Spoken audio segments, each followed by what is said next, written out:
मेरा नाम है आर्यन और आप देख रहे हैं डार्क फाइल्स। आज की इस कहानी में आगे बढ़ने से पहले अगर आपने अभी तक हमारे चैनल को सब्सक्राइब नहीं किया है तो कर लें। तो चलिए बढ़ते हैं आज की इस कहानी की ओर।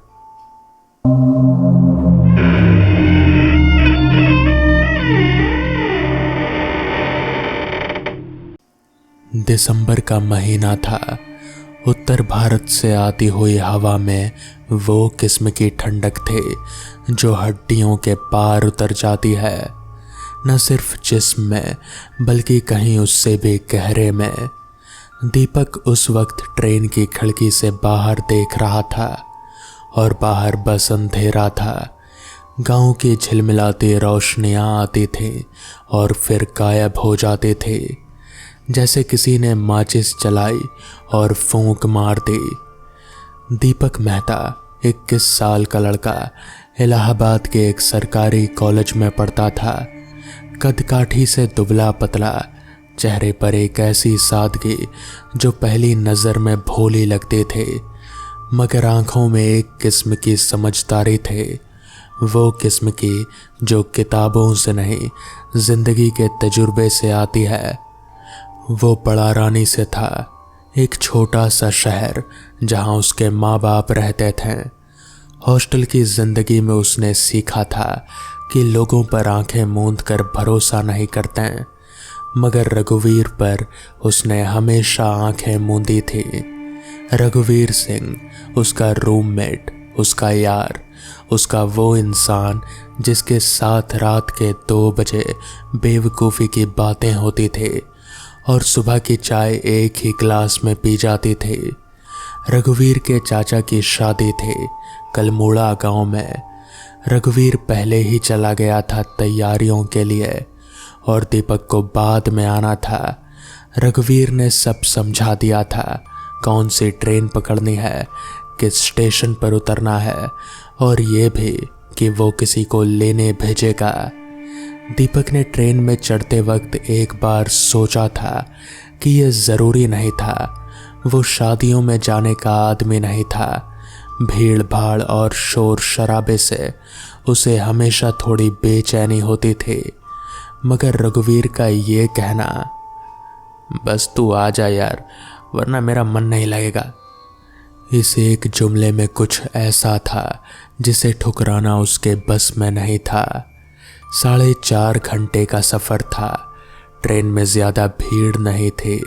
दीपक ने खिड़की वाली सीट ली और एक पुरानी जासूसी किताब निकाल ली जेब से, मगर पढ़ने में मन नहीं लगा।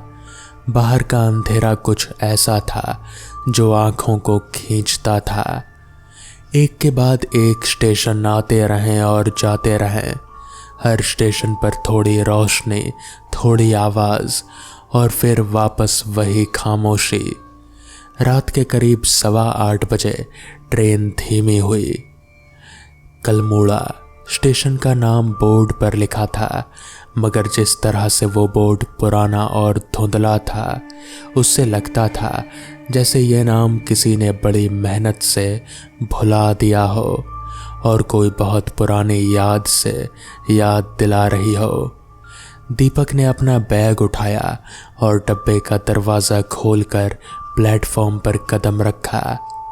पहली चीज़ जो उसने महसूस की वो थी सन्नाटा।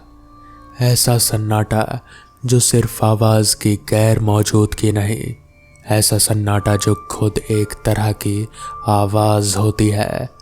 प्लेटफॉर्म खाली था एकदम। उसके अलावा ट्रेन से और कोई नहीं उतरा था, न कोई मुसाफिर, न कोई कूली, न कोई चाय वाला।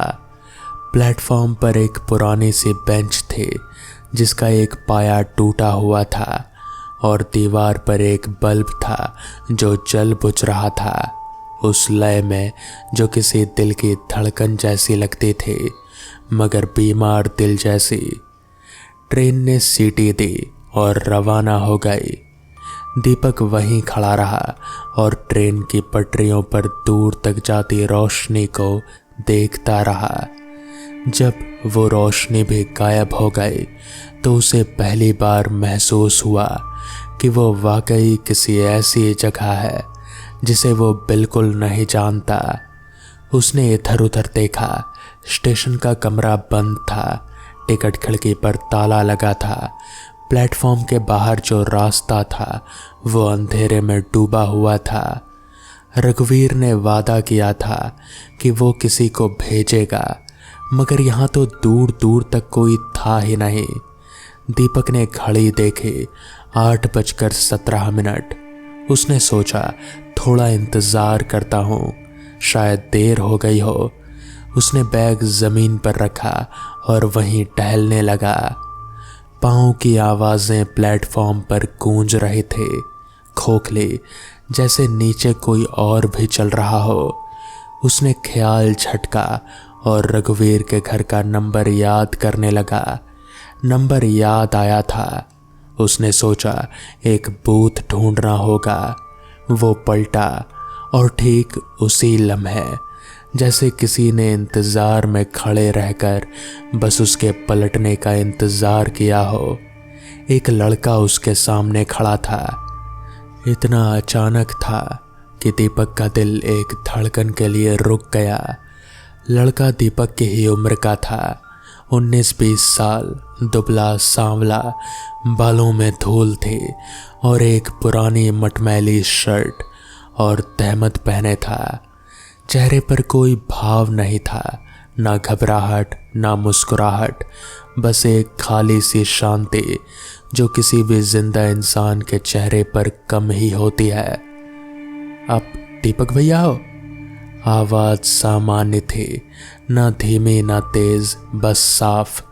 दीपक ने हाँ कहा और एक लम्हे की बेचैनी को हलक में निगलते हुए लड़के ने बिना कुछ कहे उसका बैग उठा लिया और चलने लगा।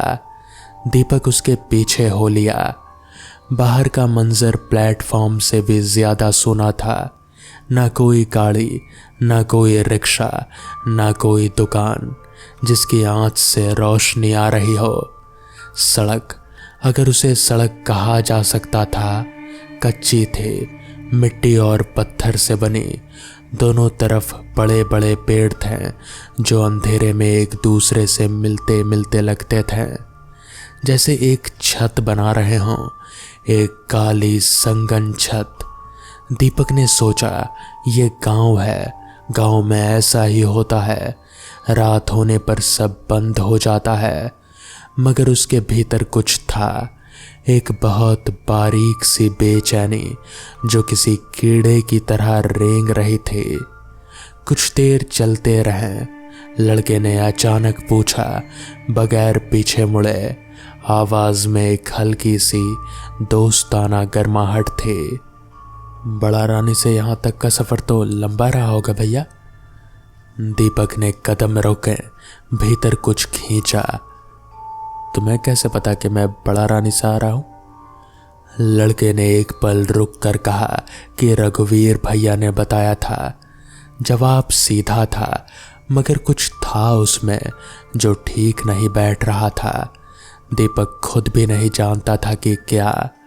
उसने जवाब कबूल किया और चलता रहा। पगडंडी और संकरी होती जा रही थी।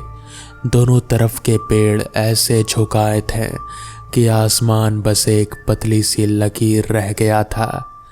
लड़के के पास एक पुरानी टॉर्च थी जिसकी बैटरी कमज़ोर थी, रोशनी थरथराती थी। फिर लड़के ने टॉर्च चलाई और उस हल्की सी रोशनी में जो पीछे की तरफ आ रही थी, दीपक की नज़र उस चीज़ पर पड़ी जिसे देखते ही उसका पूरा बदन एक पल में पत्थर हो गया। उस लड़के का साया जमीन पर था, मगर उसका जिस्म, वो जिस्म जो दीपक के आगे आगे चल रहा था, उस रोशनी में दिख रहा था। और उस रोशनी के आर पार दीपक ने उस लम्हे में जो महसूस किया, उसके लिए कोई लफ्ज़ नहीं था। खौफ तो था, मगर खौफ से भी परे एक ऐसी सुन्नता थी जो दिमाग को एकदम खाली कर देती है, जैसे किसी ने भीतर की सारी भाषा, सारी सोच, सारी समझ एक झटके में खींच ली हो। उसके पांव रुक गए। लड़का आगे चलता रहा, 2 कदम, 3 कदम। फिर उसे एहसास हुआ कि पीछे से कदमों की आवाज नहीं आ रही। वो रुका, मुड़ा और दीपक को देखकर बोला, भैया क्या हुआ? आपका चेहरा तो ऐसा है जैसे आपने कोई भूत देख लिया हो। ये जुमला उसने एकदम सहजता से कहा, ना मजाक में, ना डराने के इरादे से, बस ऐसे जैसे कोई सामान्य बात हो, और शायद उसके लिए थी। दीपक के पास उस वक्त एक ही रास्ता था। वो ये था कि वो वही करे जो उसका दिमाग उसकी जिंदगी बचाने की वो पुरानी गहरी जानवरी समझ उसे कह रहे थे।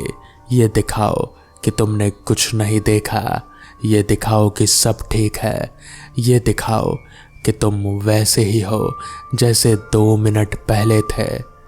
दीपक ने एक हल्की सी मुस्कुराहट बनाई, वो किस्म की मुस्कुराहट जो सच नहीं होती मगर काफ़ी होती है, और बोला कि नहीं, बस थकान है, और चलने लगा। भीतर उसकी रूह कांप रहे थे। हर कदम पर वो अपनी सांसें गिन रहा था। वो लड़का उसके आगे आगे था, बैग उसके हाथ में था, पगडंडी लंबी थी, पेड़ की शाखाएं हवा में हिल रही थी और उनकी आवाज़ें ऐसी थी जैसे दूर से किसी के सांस लेने की आवाज़ हो। दीपक ने सोचा, वो सोचने की कोशिश की कि भागना क्यों सही नहीं होगा। भागता तो कहाँ जाता, रास्ता नहीं पता था, स्टेशन पीछे था, मगर रात के इस वक्त वहाँ क्या होता? अगर ये लड़का जो भी था उसे कुछ करना चाहता तो शायद अब तक कर चुका होता। इस ख्याल ने थोड़ी तसल्ली दी, थोड़ी सी। वो चलता रहा।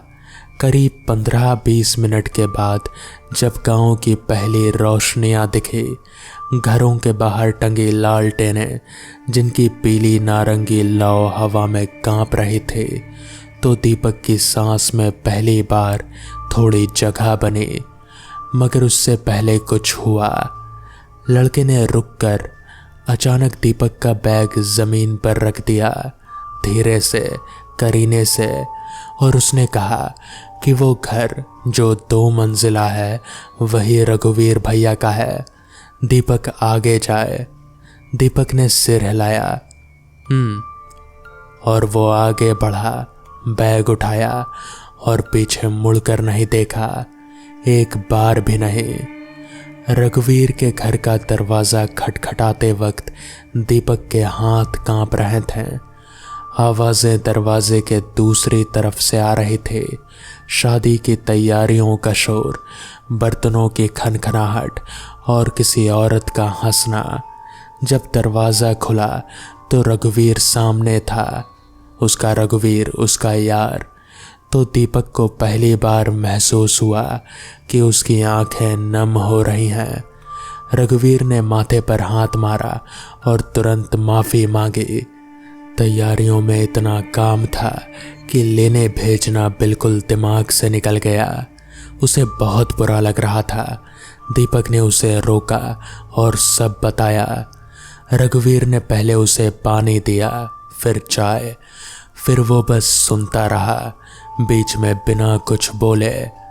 जब दीपक खामोश हो गया तो रघुवीर के चेहरे पर एक अजीब सा रंग था, ना घबराहट, ना मुस्कुराहट, एक ऐसा रंग जो किसी बात को सुनने के बाद आता है, जिसके बारे में आपको पहले से कुछ पता हो। रघुवीर ने कहा कि वो कुछ बताना चाहता है, मगर पहले उसने घर में किसी को बुलाया, एक बुजुर्ग औरत जिनके चेहरे पर उम्र की तहें थी और आंखों में एक किस्म का गहरापन जो जिंदगी के बहुत सारे मौसम को देखने के बाद आता है। रघुवीर ने उन्हें काकी माँ कहकर पुकारा। काकी माँ दीपक के सामने बैठ गईं। दीपक ने जो देखा वो उन्हें बताया। उन्होंने ध्यान से सुना और जब वो बोली तो उनकी आवाज़ में कोई ताज्जुब नहीं था। उन्होंने कहा कि उस लड़के का नाम मनोहर था, मनोहर प्रसाद। वो इसी गांव का था, उसी पगडंडी पर रहता था जिस पर आज दीपक चला था। यानी उस पगडंडी के किनारे एक छोटा सा घर था जो अब खंडहर हो चुका था। कोई 5 साल पहले की बात है। मनोहर की उम्र उस वक्त 18-19 साल थी। स्टेशन पर काम किया करता था, न कोई बड़ा काम, बस लोगों का सामान उठाना, इधर उधर मदद करना। उसके पास एक पुरानी टॉर्च थी जिसे वो बड़े ध्यान से रखता था। उसकी माँ ने दी थी उसे उसके बाप के जाने के बाद। वो एक रात किसी मुसाफिर का बैग लेकर जा रहा था उस पगडंडी पर, जब एक जंगली सांड उस तरफ से आया। जानवर अंधेरे में था और मनोहर की टॉर्च उस वक्त बुझ गई थी। टक्कर इतनी ज़बरदस्त थी कि मनोहर वहीं पड़ा रह गया। जब तक कोई पहुंचा बहुत देर हो चुकी थी। उसकी माँ ने उसे उसी रात तलाशा, रोती रही, चीखती रही, मगर अंधेरे में कुछ दिखा नहीं। मनोहर उस रात नहीं मिला। सुबह मिला उसी पगडंडी पर, पत्थरों के बीच। उसकी माँ का नाम था सावित्री। सावित्री देवी एक अकेली औरत थी। पति पहले ही जा चुके थे, इकलौता बेटा भी चला गया। उसने उस खंडहर घर में अकेले रहना जारी रखा। गांव के बहुत लोगों ने कहा कि वो कहीं और चली जाए, मगर उसने मना कर दिया। उसने कहा कि मनोहर यहीं है, वो यहीं रहेगी। लोग उसे पागल समझते थे। फिर उन्हें खुद कुछ ऐसी बातें होने लगी जिनका हिसाब नहीं था। स्टेशन पर कभी कभी देर रात को उतरने वाले मुसाफिरों ने बताया कि एक लड़का उनका सामान उठाकर चला आता है। कोई पैसे नहीं मांगता, कोई बात नहीं करता, बस एक ही सवाल पूछता है, कहाँ से आए हो? और जब जवाब मिलता है तो चल देता है। गांव के पास पहुंचकर बैग रख देता है और कहता है कि आगे आप खुद जाओ। जो लोग पूछते हैं कि तुम कहाँ जाओगे तो कोई जवाब नहीं। कुछ लोगों ने देखा जो सचमुच देखना चाहते थे। उन्होंने देखा कि टॉर्च की रोशनी में उस लड़के के पीछे से आर पार नजर आ जाता है। काकी माँ ने बताया कि सावित्री देवी से जब किसी ने ये बात की थी तो उसने सिर्फ इतना कहा था, मनोहर उस काम को पूरा करता है जो वह अधूरा छोड़ गया था। उसे जब तक चैन नहीं मिलता वो यहीं रहेगा और यही करेगा। दीपक वो रात चुपचाप रहा, खाना खाया।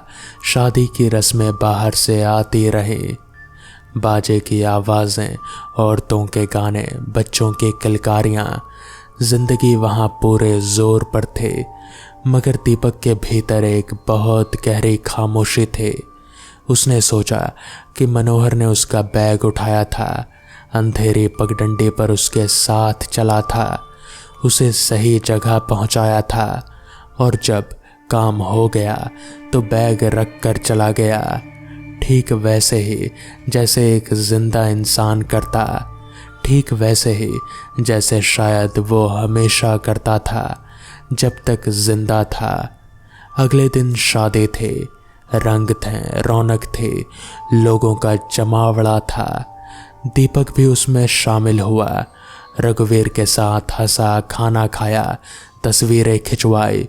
मगर बीच बीच में जब भी कोई लम्हा खाली होता उसकी नज़र उस पगडंडी की तरफ जाती जो गांव से बाहर जाती थी।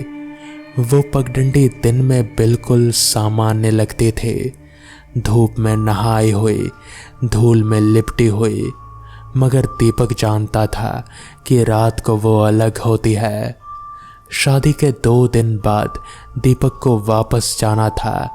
रघुवीर ने इस बार खुद उसे स्टेशन छोड़ने का वादा किया और इस बार वो भूला नहीं। स्टेशन पर पहुंचे तो शाम हो चुकी थी, मगर थोड़ी रोशनी थी। ट्रेन का इंतज़ार था। दोनों दोस्त प्लेटफॉर्म पर खड़े थे। दीपक ने एक बार उस बूढ़े बोर्ड को देखा जिस पर लिखा था कलमोड़ा। रघुवीर ने पूछा कि क्या वो ठीक है। दीपक ने हाँ कहा और कहा कि एक बात बताना चाहता है। उस रात जब मैं पगडंडी पर चल रहा था, उसने जो टॉर्च जलाई वो पुरानी टॉर्च, उसकी रोशनी बहुत कमज़ोर थी, मगर एक पल के लिए जब रोशनी उसके पीछे से आई मैंने देखा था। रघुवीर चुप रहा। उसने मुझे पहुंचाया, बैग उठाया, रास्ता दिखाया और चला गया बिना कुछ मांगे। रघुवीर ने धीरे से कहा कि मनोहर ऐसा ही था। दीपक ने आगे कुछ नहीं कहा। ट्रेन आई, दोनों गले मिले। दीपक डब्बे में चढ़ा, खिड़की वाली सीट पर बैठा। जब ट्रेन चलने लगी तो प्लेटफॉर्म धीरे धीरे पीछे छूटने लगा। दीपक ने एक बार बाहर देखा। रघुवीर हाथ हिला रहा था और उसके पीछे प्लेटफॉर्म के उस कोने में जहां बल्ब की रोशनी नहीं पहुंचती थी, दीपक को एक धुंधला सा साया दिखा। खड़ा था, बस खड़ा था। ट्रेन आगे बढ़ गई और वो साया धीरे धीरे अंधेरे में मिल गया। सावित्री देवी उस खंडहर घर में इकलौती रहती थी। घर के बाहर एक नीम का पेड़ था जो मनोहर ने बचपन में लगाया था। अब वो पेड़ बड़ा हो गया था। उसकी छाया दोपहर में पूरे आंगन को ढक लेती थी। मनोहर बचपन से ही ऐसा था, दूसरों की मदद के लिए हमेशा तैयार। उसका बाप नहीं था। एक दिन खेत से लौटते हुए दिल बंद हो गया था। बस मनोहर उस वक्त 12 साल का था। उसके बाद से घर की जिम्मेदारी उसी के कंधों पर आ गए थे। स्टेशन पर काम शुरू किया तो कुछ बड़े लड़कों ने उसे भगाने की कोशिश की थी। ये उनका इलाका था, मगर मनोहर ने बात नहीं मानी। उसने कहा था, मैं किसी का हिस्सा नहीं मांगता, बस काम करने देना। धीरे धीरे उसकी एक अलग पहचान बन गए थे। जो मुसाफिर कलमोड़ा में उतरते हैं और रास्ता नहीं जानते हैं, वो उनकी मदद करता। कोई पैसे देता तो ले लेता, कोई नहीं देता तो वो कुछ नहीं कहता। जिस रात वो गया उस रात भी वो किसी का काम कर रहा था। एक औरत थी, बाहर से आए थे, अपने मायके जा रहे थे। उसके साथ एक छोटा बच्चा था और 2 भारी बैग थे। रात का आखिरी वक्त था। स्टेशन पर कोई और नहीं था। मनोहर ने दोनों बैग उठाए और उस औरत को गांव तक पहुंचाने चला। वापस लौट रहा था कि अंधेरे में वो सांड आया। सावित्री को पता चला जब, तो वो उस पगडंडी पर भागे थे। रात के अंधेरे में बिना किसी रोशनी के चीखती रही, बुलाती रही। उसकी आवाज़ें पेड़ों में उलझती रही। वो उस रात नहीं मिला था। सुबह गांव के कुछ मर्द साथ गए थे। एक पत्थर के पास मिला था। टॉर्च उसके हाथ में थी। अभी भी बैटरी जा चुकी थी। सावित्री ने उस टॉर्च को घर लाई, उसे एक कपड़े में लपेट कर रखा। महीने बीते। लोग कहते रहे कि मनोहर की रूह यहाँ भटक रही है। सावित्री ने कहा, भटक नहीं रही, काम कर रही है। उसे किसी ने समझाया नहीं।